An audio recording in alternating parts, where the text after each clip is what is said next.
6:26 already. Welcome back. You're watching and listening to Breakfast with Anne and Martin. Now, you've come to that point in your marriage. You're not happy with the way it's going and you've decided to split with your partner. But what about the kids? That's one of the biggest headaches of any divorce. Who gets custody? How far away is the other parent going to be? Well, one arrangement becoming more common is nesting or co-parenting in the same home. But what does that mean? Well, author of Nesting After Divorce, Beth Behrendt is here. So, Beth, what's it all about? Sticking together for the sake of the kids? Can it work, or do parents just always fall out? Well, good morning, and thanks for having me. And it definitely can work. In my case, we have been nesting with our 3 children for 9 years. And in my book, I talk about my experiences, but also the experiences of 5 other families who do it in different ways. But I can say for us, it's been fantastic for the kids and consistent and less stressful for them as opposed to going between 2 houses. And just a really wonderful situation overall, though certainly there were challenges early on as we were divorcing, but we always tried to put the kids first. So, sorry to ask if it's a bit too personal, but you are divorced from your ex. Do you both live in the same house, or do you take it in turns to visit the house, or how does it work? Yeah, we initially rented an apartment nearby that we would move in and out of when we weren't in the home parenting. So we were never in the home at the same time. Over time, we became less contentious as the hot feelings of the divorce had passed, and we would overlap in the house more, have family dinners, celebrate birthdays together at the home, but still continue to live outside of the home. Eventually, we stopped sharing that apartment. We were never there at the same time, so it wasn't exactly sharing, but we stopped doing that. He got into a serious relationship and recently was married to a wonderful woman. And so he's at her house when he's not here in the nest parenting the kids. Yeah, I was about to ask that, get into that topic, because I've got a friend who does this, and they've agreed to stay together until their kids are 18, until they go to university. But part of their agreement, they live in the same house still, but in separate parts of it. Part of their arrangement is, though, you're not allowed to have a partner. Because I'm assuming if you live together and the kids are aware of this and suddenly there's another missus or another fella on the side, that's when things start to get tricky. Yeah, that can be complicated. And a lot of people who decide to take this approach make the effort before establishing it to set up some rules about other adults in the nest. We did that as well, that we did not allow other adults into the family home. So we did our dating, when we weren't parenting, which, hopefully any divorced person would take that approach.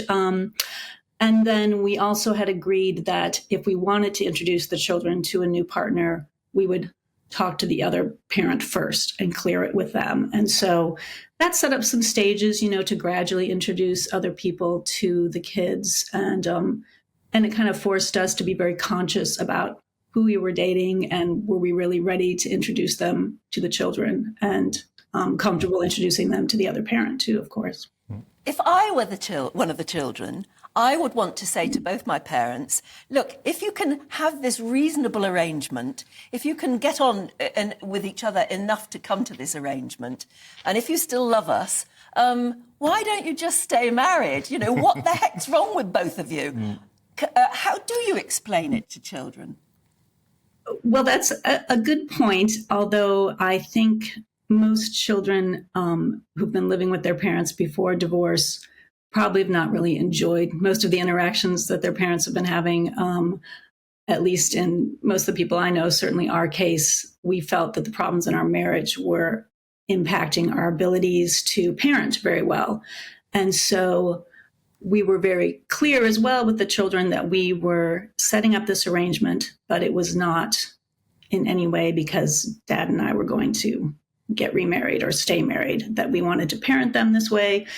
And it was not about us being together. And I think that in our case, the kids actually really enjoyed the one-on-one time and the lack of stress that had been in the house. And then eventually Bill and I, my ex, really got past all those hot feelings and were able to just be friendly around the kids and get along. Not that happened right away, but we worked hard to make that happen for their benefit. But I think it's important to be very clear with the children that you're not doing it because you intend to get back together. Another thing to try and be is to be as grown up as possible about it, because we all know arguing in front of children is destructive. Staying together for the sake of the kids in that environment can be, not as beneficial. But we're talking about this, aren't we? Because Justin Trudeau, the Canadian Premier, has decided to take this route. He's recently announced that he's splitting from his wife. So do you think this could be a trend that catches on if it has such royal approval? I really hope so. I don't think it's for everyone necessarily. Certainly if there's, dishonesty or problems with abuse or neither of the children want to be with one of the parents, then it doesn't make sense. But I wanted to share my story because it was something that I had never heard of 9 years ago. And once we heard of it, it became such a great thing for our kids. And I wanted other people just to consider it. And maybe it's just something you do temporarily to ease into a more traditional two-household approach. But it's a great way to keep the consistency for the kids where they know where everything is. Their friends know where they are. They never leave the family dog. I think it was a really helpful thing for them as they went through what is a scary time for kids when you don't understand what divorce is going to mean for you. Just one quick final question. Do you think you have to be pretty well off, rich, to be able to do this? Well, I will say, as much as I tout the benefits for the children, one of the things that attracted us to it was that it was cheaper than setting up two houses that were big. It's not big enough, fully stocked to support 3 children. And so that was part of the appeal initially, was that it was a cheaper way to, just rent this small apartment because the children were never there. And we did that, kind of seeing how things would go. And we continued with it because we felt that it was better financially for our family to keep this one home stocked for the kids rather than setting up 2 separate residences. Fascinating, yeah. It really is fascinating because it does seem to be at least more friendly than the divorces that we've come to know. What was the name of your book again? It's called Nesting After Divorce, Co-Parenting in the Family Home. Great. Well, if anyone is interested, then they know where to look for it. Thank you so much, Beth. Absolutely fascinating.